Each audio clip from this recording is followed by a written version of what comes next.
In this video, I want to talk about the four Christian Gospels, the Gospel of Matthew, Mark, Luke, and John, but particularly introduce to you how scholars, how the academics understand these Gospels. Just a brief summary for you. So I'm going to be following the mainstream view of biblical scholars in the universities in the West, be it in the United States, Canada, Europe, Britain, Germany, France, etc. I'm going to give the standard view just for your information. I'm going to give you an at-a-glance chronological and thematic summary of these four Gospels according to New Testament scholarship. The first Gospel is the Gospel of Matthew. This was written, they say, around 80 to 85 AD. The author is unknown. I know it says the Gospel of Matthew, but in fact, the Gospel doesn't claim to be by anyone in particular. No named individual is attached to the Gospel if you read the text itself. Matthew, though, and we'll call him that for the sake of convenience, used the Gospel of Mark when he composed his own Gospel. And Q, this is the first letter Q of the word quell, which is a German word meaning source. So Matthew used a source, Q, and other material unique to Matthew.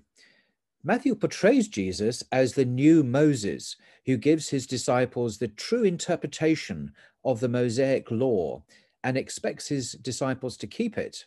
The Mosaic Law is the 613 commandments of the law given to Moses on Mount Sinai. And Jesus' disciples in the kingdom of God are expected to keep this law with renewed intensity.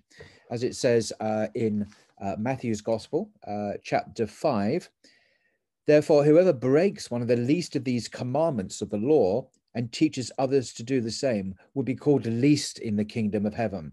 But whoever does them and teaches them will be called great in the kingdom of heaven. So in profound contrast to the churches today and to the teaching of Paul, Jesus in Matthew expects his disciples, his followers, to keep the Jewish law. In other words, to be good Jews, actually. And this then is the first book of the New Testament.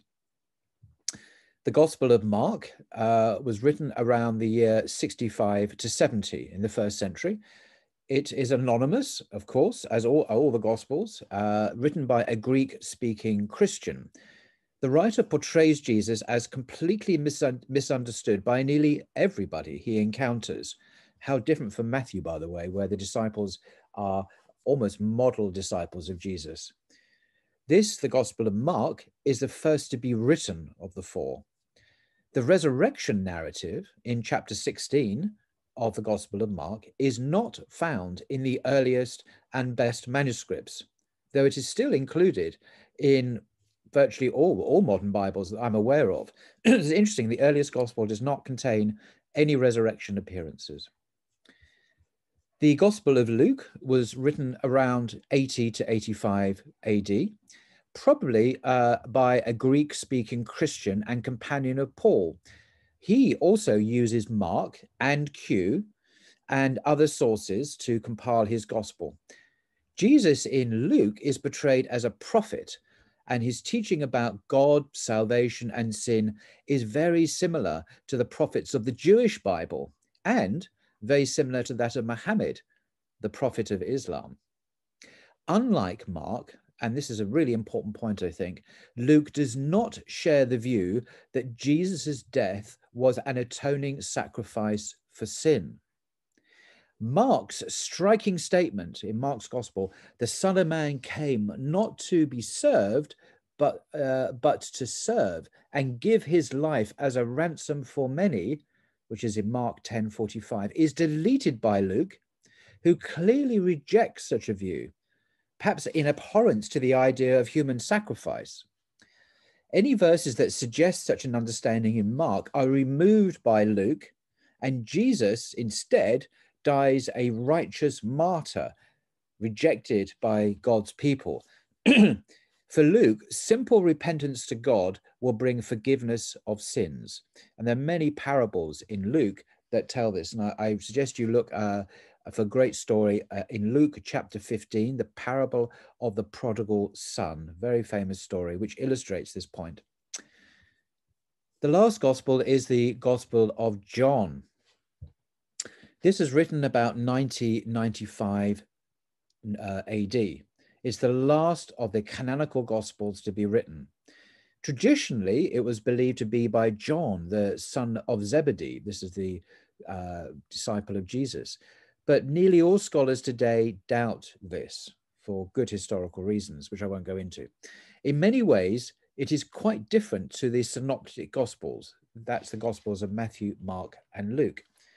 In John, Jesus is portrayed as the pre-existent divine son who utters the famous I am sayings, unique to the gospel. So I am the way, the truth, and the life. Before Abraham was, I am. I am the resurrection and the life. It goes on and I am this, I am, I am. They're only found in one gospel, the very last to be written, the Gospel of John. They're unique to this gospel. The vast majority of scholars, perhaps 99% of scholars, consider these sayings, however, to be the literary creation of the gospel writer. Let's repeat that. The vast majority of scholars consider these sayings, the I am sayings, to be the creation of the gospel writer. So Jesus, the historical Jesus, didn't say them according to the overwhelming consensus. The gospel has proved to be enormously influential, however, on Christian thought about Jesus and provided the Christological foundation of the later church's creedal statements about Jesus, for example, at the Council of Nicaea in the 4th century. It is still central to much evangelical preaching today. So that is at a glance summary of the Gospels. I'm now going to show you a bit of technical jargon here. It's called the two-source hypothesis. So if you look at this, what this is trying to illustrate, and this again is broadly accepted by scholars, although there are one or two scholars who dissent from this, and of course it's not dogmatically asserted. This is the most plausible explanation of the relationship between the Gospels that we have that anyone's come up with. You're welcome to come up with a better one if you can think of it. So the idea is that Mark, as we see in purple there, feeds into or contributes to the Gospel of Matthew and the Gospel of Luke. And then next to Mark is Q, another source, the second source. Q is source in German. It's just how it's known in the New Testament studies. So Q also is used by Matthew and Luke. And you can see the purple, no, I think it's blue, the blue feeding into Matthew and Luke. And if you look at Matthew and Luke, you see they have their own unique material. It's green in Matthew, which is stuff unique to Matthew. And also Luke has material, sayings of Jesus, for example, which are unique to Luke. So this gives a kind of a graph illustration of what's called the two-source hypothesis. The two-source hypothesis proposes that the authors of Matthew and Luke drew on the Gospel of Mark and a hypothetical collection of sayings known of Jesus known as Q. This collection could have been written, it could have been oral, we don't really know, it could have been both, a mixture of written and oral sources. We don't have the evidence for it independently of the Gospels, but the material in Q is found in both Matthew and Luke, and clearly looks like it's something they've both drawn on to write their own Gospels. So just to conclude, where did the idea come from then that the Gospels were written by Matthew, Mark, Luke, and John? Well, the earliest historical record we have of anyone calling the four Gospels, which are anonymous, Matthew, Mark, Luke, and John, is towards the end of the 2nd century in the writings of an early church father called Irenaeus. Irenaeus ended up being Bishop of Lyon in today's France, although he wasn't from there originally. And he refers to them as the Gospels of Matthew, Mark, Luke, and John. And that's the earliest time they're ever called that. Interestingly, when these Gospels are quoted before then, as they are in people called the Apostolic Fathers, for example, Justin Martyr or Ignatius of Antioch or the other people, they're never named as by Matthew, Mark, Luke, or John. They're just simply quoted without any authorial reference at all.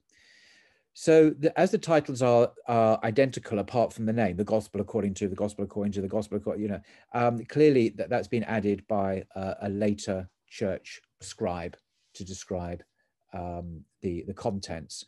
But today, virtually no one thinks that the apostles themselves wrote these gospels. They were written in sophisticated Greek, a language that your average fisherman from Galilee would not have been able to speak to that level, and they couldn't read and write anyway. They were peasants, basically.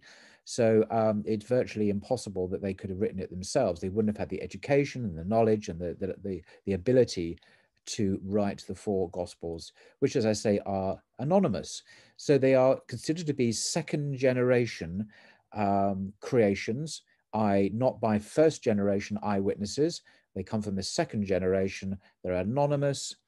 And are they true? Are they historically reliable? Well, that's the question. Scholars disagree to the extent to which they are reliable or factual, and that they are fictional.